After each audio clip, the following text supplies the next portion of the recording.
Alright, so I'm back, and today we're going to take a look at the Unite Warriors Minosaur, or start to anyway. We're going to do them by the individual bots, for the most part, except for Wild Rider and Drag Strip. Since they're saying multiple, just look at them at the same time.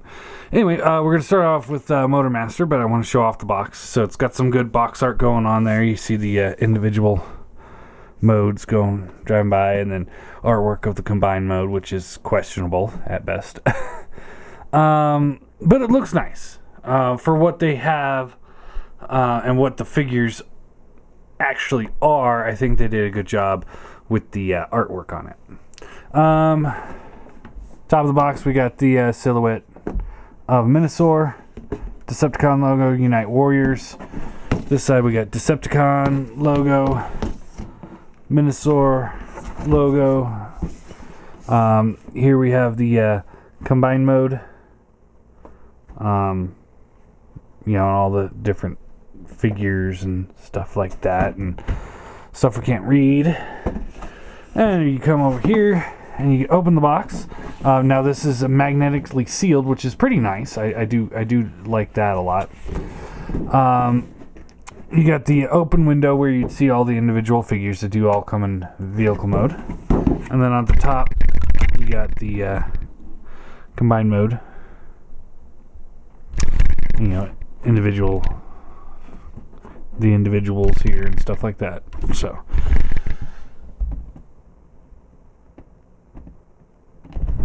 yeah. And so, like with all my combiners, since we've already looked at these figures before, so I'm just gonna go from vehicle mode to robot mode and just kind of talk about them. So here are the cars and Motormaster, and yeah, I think they look good together. I do. This is a pretty decent mode for them. Is their car modes, and that's pretty important. I think they did a good job with the alt modes and the robot modes. The combined mode is beyond questionable.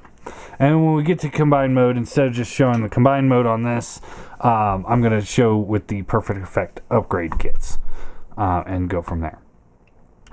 So yeah, there you go. There they all are in their vehicle mode. So again, they all look nice. I'm not even going to bother looking at the stupid handgun things. I'm not, or the hand feet things. They're stupid. They're terrible. They don't work. We're just gonna skip it because we don't need to look at it. We've seen it all before, and unfortunately, with this set, a lot of this we've seen before too. So here's Motormaster rolls. His alt mode has a few issues clicking into place, or at least my version does, leaving him a little unbalanced. Things just don't want to stay tabbed in. This section doesn't want to stay tabbed in. Like, you squeeze that and then this panel comes off. I don't think my original one had quite that problem, but I know it did, but not as bad. He's got this gunmetal gray plastic going on here. It looks like they couldn't match the gunmetal gray here to here. It's very prominent right there. You can see it's darker and then lighter, darker, lighter, which is pretty lame. Looks like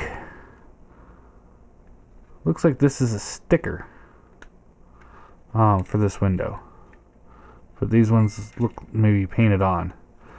Everything else looks painted on. It just looks like those are stickers. That's kind of weird that they chose to do that. And then he's got the purple windows. That all looks good. Nice silver paint. Really small tempo graphed Decepticon logo on the front, which is nice. What they did on him, I think they did well. The mold itself is still... and then, of course, he's got his gun sword on the back. They just plug together. And then you can't plug the sword in, but you can plug the gun in. It's got the little slotted pegs. And he's got 3 different slots in the back, so you can plug it in here, which doesn't hold very well because the two portions tab together. But you can plug here and here, and it holds just fine there. And then the sword has to go on the inside, like that. So that's nice. But yeah, there's not really a whole lot more to say about this mode, so let's just go ahead and transform. So you want to start with just loosening up some of these panels, flip these ones down, and then you can just pull the arms out like so, straighten the legs down, and then split the arms, flip these panels down. These will come around like so, like that, and they'll just kind of click into place. They don't really, there's a slot there, and then there's a tab here, but it doesn't really tab in. It's just more or less frictions in. Rotate the arms around, pull down the waist, extend the legs, flip the feet forward, untab them, and then you want to, try to keep this on here. Makes things a little bit easier. And then you push down here. I kind of wish this was the same blackish gunmetal gray as opposed to just regular gray. I think that makes it just kind of stand out as just an extra plate.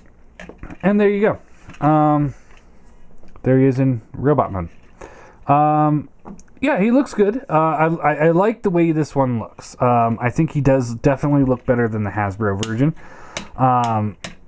The silver's sharper, the gunmetal gray's gunmetalier, the purple's definitely more vibrant. So it's nice. They did a good job here.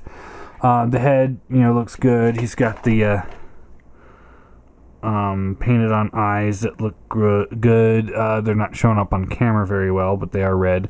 He's got the light purple face. All in all, it looks good. And then one of the most important things that they fixed were the hip joints. So you can go in and out before you have to go to the ratchet. So you can actually separate the legs into his stance without a problem. And then when you go click out, that's when it starts becoming a problem. If you remember the original one, it was like out to here was the first click. And it's like you was either straight down or like all the way out to like there. So that was a problem, and you always had to go in and fix that. But on this version, that's not an issue. But yeah, he looks good. I like him. You can take the gun here, plug that into his hand, and take the sword here and plug this into his hand, and you're ready to rock and roll. Posability is the same as before, so head's on the ball joint. Shoulders rotate up and down, ratchet in and out, thigh swivel or bicep swivel, bends at the elbow, only get you to there. You can go back further than you can go forward, but waist is pretty loose. I don't like that. Hips ratchet up and down, in and out, thigh swivel, bends at the knee, and no foot pivot, but the foot does kind of hinge a little bit. And there you go. There is your Unite Warriors Motormaster. I think he's pretty good. I do like him. I think he by far is the best one of the group. Here he is with the Classics Prime, a Legends, Combined Wars, First Aid, and a TFC bot. So yeah, I think he works pretty well here.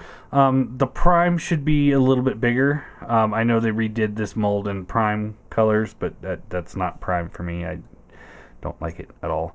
But all in all, I think this looks pretty good.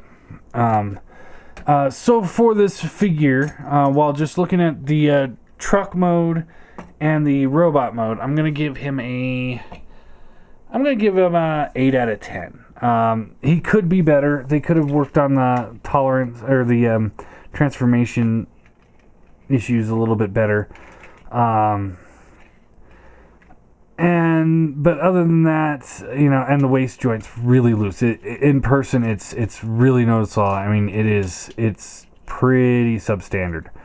But being for a high-end collector, because this is the Takara version, I really expected a little bit more from this particular figure. It's good, but I mean, like, the grill could have been chrome or something. The rims could have been chrome. Like these smokestacks, they're just that plain gray. Those could have been chrome.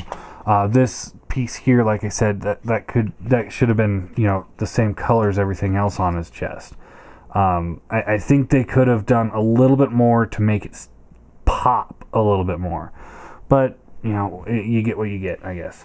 Yeah, he's pretty good.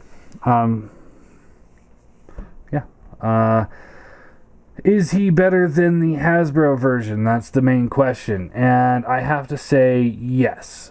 If he was sold by himself, I would say he's better than the Hasbro version. We'll get into my final thoughts once we get done with the rest of the set. But yes, he is better than the Hasbro version.